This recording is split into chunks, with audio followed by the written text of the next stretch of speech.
guess, as they say, the talking is over, and you just got to go put in the hard work and preparation, and try to go 1-0, this week. It's game week, and we finally made it here. Welcome into Teal, the show, Frank. It doesn't get too much better than this. Week 1 of the NFL season. No, week 1 of the NFL season. We've been waiting a long time, and you feel like you might have a pretty good team. I think when you feel like you have a good team and it's finally here, you can't wait for it to start, and it's right around the corner. All right, you kind of mentioned it. The Jaguars do have a pretty good team. They feel like they have a pretty good team. It's week 1, so nobody's won a game, nobody's lost a game, so everybody feels pretty good about where they're at right now. But we're going into the 3rd year with Doug Peterson here in Jacksonville, and you've seen kind of the growth over year 1 going into year 2. Maybe year 2 didn't end the way they wanted it to, but it still gives you a reason to be excited and to want to see what that next step is this year. Yeah, if you think about it, the worst year they've had is a winning season under Doug Peterson. There's been 2 years, and they've had a winning season both years. That's the worst year. So you know that's probably the floor. This is a good roster. There's expectations here. Maybe not nationally, but certainly in this market. Shad Khan has made it clear it's time to win now. He has said that publicly. Doug Peterson has told his team it's time to win now, and it looks like there's a roster built to win now. It's not perfect. There's some holes. There's always some holes. There's certainly some weak areas. But it's a pretty darn good roster, and it's a team that through the preseason, through camp, looks like they're ready to win now. That's what we saw when we watched them, and it does feel that way. Now, this is a team that's going to get tested in week 1. There's another Florida team that also feels like it's their time to win now, the Miami Dolphins. We saw them last year. They're fast, and they're good when they're healthy. Frank, the Jaguars have them in week 1. This is going to be a big test, not just for the team as a whole, but definitely this Jaguars defense. Ryan Nielsen on notice already. Well, there's no question. And listen, this is one of the reasons Ryan Nielsen was brought in. The Dolphins can really run at receiver. That's where they can really run. Waddle and obviously Tyreek are really, really fast guys. And Tua gets the ball out of his hands fast, so it makes it harder on the pass rush. That's the story of this game. We'll talk more about this as the week goes on, obviously, probably in our Friday Teal the show. But big picture, you got to control that passing game. And look, I said you're built to win now. It's a tough first 4 games in the schedule. The Jaguars, the schedule makers didn't do them any favors early on. So this isn't college football where you lose 1 game and you're devastated. It's a long year. Winning now doesn't mean you're going to win every game, but you have to play well and get off to a good start. So, yeah, it's a tough start. The Miami Dolphins have a good football team. They're very good offensively. They know how to play. Their key guys have been together a long time. It's going to be a tough challenge. Now, the Jaguars do have a few new pieces around this team, but one thing that we do know, and we saw them kind of able to bounce back. They kind of got off to that slow start to the beginning of last season and then put it together. Next thing you know, they've won 8 games and everything's behind them. This year, they're trying to get off to that fast start, Frank. How important is getting off to a fast start to the season, maybe going 1-0? I think you have to play well early on. I think you have to be careful in a 17-game season to put too much on did you win or lose the first game. I think that could be devastating in the NFL. What if you play great and get a couple bad bounces, didn't win the game? But you have to play well. You can't be dysfunctional. You don't want to shoot yourself in the foot. Play a good game. Now, that doesn't mean wins don't matter. Wins do matter. But you could lose the first game and win the next 3, and you're in pretty good shape. You have to play well. You have to be tight. I think that's the most important thing, is not the world ends if you don't win the first game, but there's problems if you don't play well in the first game. I think playing well the first week really matters. And, man, they worked on a lot of stuff in the preseason, and it looked like it's working. Do that in the regular season as the regular season begins. I think that's critical. Frank, any extra weight on week 1 because of how last season ended for this team? Yeah, that's a great question. Is there more nerves because you lost 5 of the last 6? I'll go back to what I said. More pressure to play well. More pressure to be as good as you were during that 8-3 stretch, not as bad as you were in that 1-5 stretch at the end of the game. But that's a great question, Jamal. Do they feel more pressure because they know how it ended last year, and they know how they felt when it ended last year? Again, you got to be careful that every game isn't a referendum on who you are. It can't be that way. But the first half of the season, the first quarter of the season can be, and I think that's how you have to look at it. All right, that's how we're looking at it. First game of the season is right around the corner. When Teal the Show returns after this quick break, we'll talk a little bit more about the matchup and what you can expect for when the Jaguars hit the field on Sunday. That's straight ahead.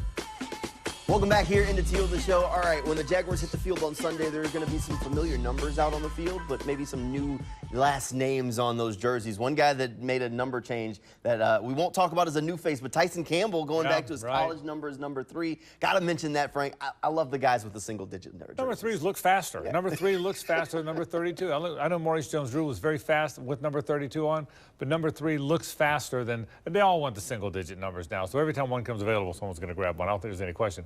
Tyson Campbell, though, is a big part of this game. It's a good game. It's a good day for him to have a brand new number because he's going to be maybe as important a Jaguar as there will be in that game because those receivers for Miami are so very fast. Ooh, can't wait to see how he matches up with Tyreek Hill. But let's talk about some of the new Jaguars this season, Frank. So on the offensive side of the ball, let's start there. The new faces are in that wide receiver room for the most part. Yeah, there's 3 key new faces on that offensive side of the ball. 2 are in the wide receiver room. Brian Thomas Jr., who I think might be the most important new player because he changes how you defend him. He's fast. He's explosive. They have not had a guy here that takes the top off the defense and changes how you have to game plan against them because you worry about the deep ball. I think they're going to have that. And look, he hasn't played yet. He's a rookie.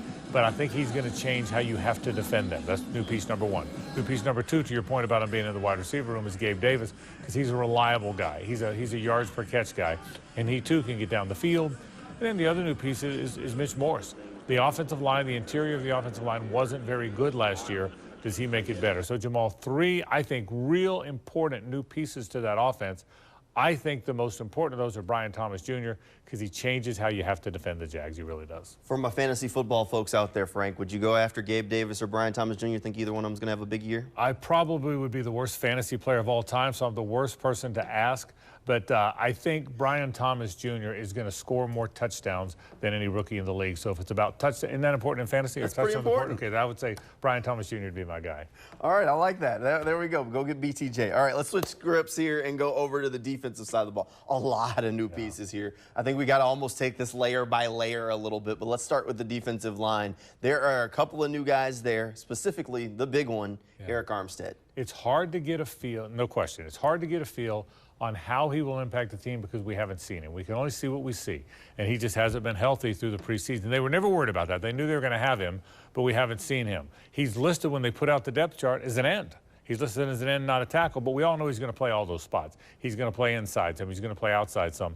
I think he'll be a great complement to the 2 guys who are coming back, Josh Hines Allen, obviously, and Trayvon Walker. So I think he's going to be a big impact as he helps those guys, a big part of that defense. The defensive line is going to be good. That's another area that struggled interiorly that I don't think will this year, but boy, Eric Armstead's a big part of that. Do you think the rookie Mason Smith will have any impact there? In time, I think he absolutely will. I'm not sure how much he impacts or how much he plays in the first handful of games. I think you're going to see Devon Hamilton, Roy Robertson Harris as the 2 guys that play the most in there. Eric Armstead's going to go in and out. I wouldn't be surprised to see Trayvon go in some in nickel situations. Logic says he's that kind of guy. He's a big guy. Both he and Josh Hines Allen are 285 now, so I think they can mix and match a little. But I think as the season goes on, you're definitely going to see 94. I think you're going to see Mason Smith as the season goes on more and more, and he'll be a big part of that interior. He's a good player now. He's a big physical guy, and he's going to help them as the season moves along. All right, new faces in the secondary. Ronald Darby, Darnell Savage. Both of them are going to be out there playing big roles in week 1 and going to have a tough test on their hands. No question. And Ronald Darby, like I said about Tyson Campbell, might be the other most important Jaguar in this game because you got to cover those fast wide receivers. Darnell Savage is going to be interesting to watch. He was a safety in Green Bay. It's what he played. But the Jags targeted him as a nickel. They were very clear about that. They were very transparent about that. They brought him here, even though they may list him as a safety on their roster, they want him to play nickel. That's why they went and got him, and it's what he's played. It's what we've seen him play in the preseason. He's got a chance to be a very good nickel, but that's really important. Again, on a team in a league where they throw it all the time now, and where slot receivers work the middle of the field so well, Darnell Savage is really critical. But you're right, Jamal. Darby is new. Savage is new. Armstead is new. There's so much newness, and the scheme is new. Ryan Nielsen's new and the scheme is new, so it's hard to get a feel for what to expect from that defense until you see him play. All right, those guys are new to the team. Antonio Johnson is new to the starting lineup. Was with the Jaguars last year, late-round draft pick. Year 2, penciled in as a starter for week 1. He's a new starter out there that people are going to get a chance to see a little bit more of. I think he's a good player, and he's going to be a very good player and a better player as the season goes on. They really like him. It's a shame they lost Andrew Wingard. I think Dewey would have started. I think Dewey would have started next to Andre Sisco. That's my guess if he had never gotten hurt, and they would have eased Antonio Johnson in. Antonio Johnson's the future there, but I don't know that he would have started the season as the starting safety alongside Sisco. I think that might have been Dewey. But hey, got to go play now, next man up, and that means Antonio Johnson is the next man up. He's a wonderful talent. He's fast, he's athletic. They stole him in the 5th round, as everybody knows, and now he's got to be ready to play right out of the gate. Who's the most important new face on the Jaguars defense? on the Jaguar defense, can I have Ryan Nielsen? You can have. I'll give you Ryan Nielsen. I like think that. The most important new face is the defensive coordinator. They've changed what they do. They've changed how they do it. They're a 4-3 defense now. Those two great ends are going to have their hand on the ground. By all accounts, it looks like they're going to play more man, and we don't know that, but that was the book on Ryan before he got here. But I think he's gotten to him, Jamal. I think they believe in him. There's a toughness. There's an expectation. He plays a lot of people. I think Ryan Nielsen has won that team over and won that defensive unit over, and I can't wait to watch that on Sunday. We're going to get a look at it. It is game week. It is officially here. On Friday night's Teal the Show, we'll talk a little bit more of the nitty-gritty, some of the matchups that the Jaguars will need to win if they're going to walk out of Miami with the W and start the year 1-0. We'll see what happens. Maybe next time we're back here on a Monday, we'll be talking about a Victory Monday. That'd be great. That'd be a nice way to start the year. A great way. All right, Frank, thanks for being here. Thank you at home for tuning in. Good night, everybody, and go Jags.